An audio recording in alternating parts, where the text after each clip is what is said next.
जोधपुर के आसमान में एक रहस्यमयी आवाज का सुनाई देना। हम अपनी रोजमर्रा की जिंदगी में काफी व्यस्त रहते हैं। सुबह उठते ही अपने दैनिक कार्यों में लग जाते हैं। किसी के पास इतना समय भी नहीं है कि 1 मिनट रुककर किसी का हाल चाल पूछ लें। लेकिन इसके बावजूद अगर हमारे आसपास कोई असामान्य घटना होती है तो हमारे कदम एकदम से रुक जाते हैं।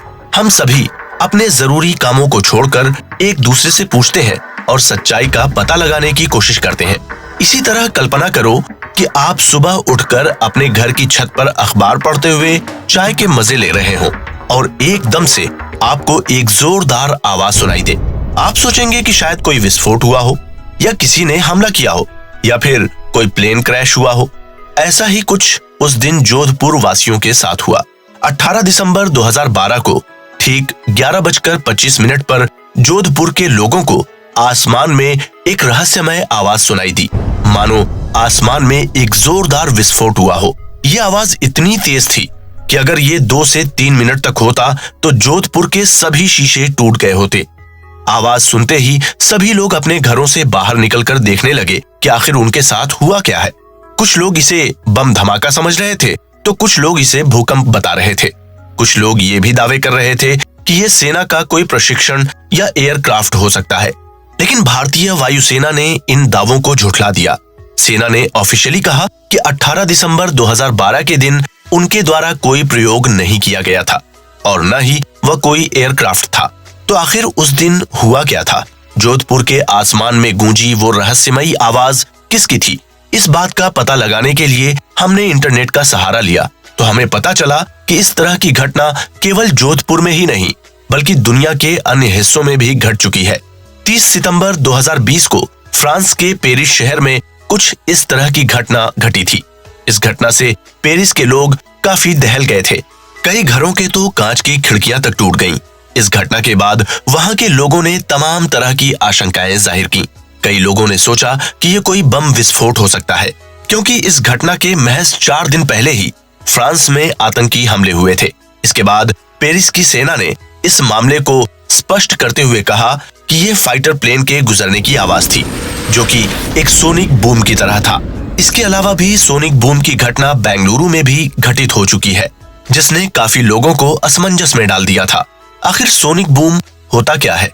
आइए एक नजर डालते हैं। दरअसल जब कोई चीज ध्वनि या आवाज की गति से भी अधिक तेज गति के साथ हवा से गुजरती है तो उस गति से पैदा होने वाली आवाज काफी अधिक शोर करती है। ऐसा लगता है जैसे कोई विस्फोट हुआ हो। इस आवाज को ही सोनिक बूम कहा जाता है। सोनिक बूम की वजह से बड़ी मात्रा में ध्वनि ऊर्जा यानी सोनिक एनर्जी पैदा होती है। सोनिक बूम की गति एक फाइटर जेट या हवाई जहाज की गति से भी ज्यादा होती है। इसलिए अधिकतर लोगों को ये लगता है कि यह कोई हवाई जहाज की आवाज है, जैसा कि जोधपुर में हुआ था। लेकिन वहां कोई प्लेन की आवाज नहीं थी। इस तरह की गति को सुपरसोनिक स्पीड कहा जाता है। सुपरसोनिक बूम को किसी फाइटर जेट या विमान द्वारा उत्पन्न किया जा सकता है, जिसकी गति ध्वनि की गति यानी 1240 किलोमीटर प्रति घंटे से भी तेज होती है। सोनिक बूम एक तरह की चौंका देने वाली तरंगे होती हैं, क्योंकि इससे उत्पन्न होने वाली आवाज एक भयानक विस्फोट की तरह होती है। सोनिक बूम को आप ऐसे भी समझ सकते हैं, जब कोई प्लेन हवा में उड़ता है तो वो साउंड वेव यानी ध्वनि तरंगे पैदा करता है। जब प्लेन ध्वनि की गति से कम गति पर उड़ता है तो ध्वनि तरंगे प्लेन के आगे की ओर रहती हैं। लेकिन जब प्लेन की गति ध्वनि की गति से तेज हो जाती है तो इससे सोनिक बूम उत्पन्न होता है। इससे आपको प्लेन के आने से पहले कोई आवाज नहीं आती है, लेकिन जब प्लेन गुजर जाता है तो एक जोरदार धमाका या बूम होता है, जिससे काफी तेज आवाज होती है। अब बात करते हैं जोधपुर में हुए सोनिक बूम की। जोधपुर शुरू से ही टूरिज्म का केंद्र रहा है। यहाँ कई प्राचीन हवेलियां या वास्तुकला है, जिसे देखने के लिए देश विदेश से लोग यहाँ आते रहते हैं। लेकिन 18 दिसंबर 2012 को घटी एक रहस्यमय घटना ने पूरे जोधपुर को हिला के रख दिया था। कुछ लोगों ने इस घटना का एक वीडियो भी बनाया था, जो कि सोशल मीडिया पर खूब वायरल हुआ। साथ ही भारत की मेन स्ट्रीम मीडिया ने भी जोधपुर के सोनिक बूम की घटना को कवर किया था। जोधपुर में 18 दिसंबर 2012 की वो सुबह आम सुबह की तरह ही थी। जोधपुर के लोगों को बिल्कुल भी नहीं मालूम था कि उनके साथ क्या होने वाला है। लेकिन सुबह 11:25 पर कानों को सुन्न कर देने वाली एक जोरदार आवाज जोधपुर में सुनाई दी, जिस आवाज को सोनिक बूम कहा जाता है, जिसके बारे में हमने पीछे सुना। लेकिन ये आवाज किसी प्लेन या फाइटर जेट की नहीं थी, न ही ये किसी भूकंप की आवाज थी और न ही किसी विस्फोट की। तो सवाल उठता है कि आखिर ये जोरदार आवाज किसकी थी? उस समय कई रिसर्चर और मौसम विभाग के कई बड़े अधिकारियों ने इस रहस्य को जानने की कोशिश की, लेकिन उन्हें कुछ पुख्ता सबूत नहीं मिल पाए।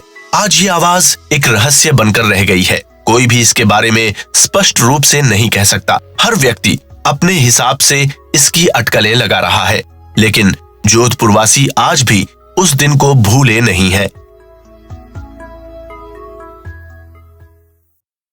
Pi down.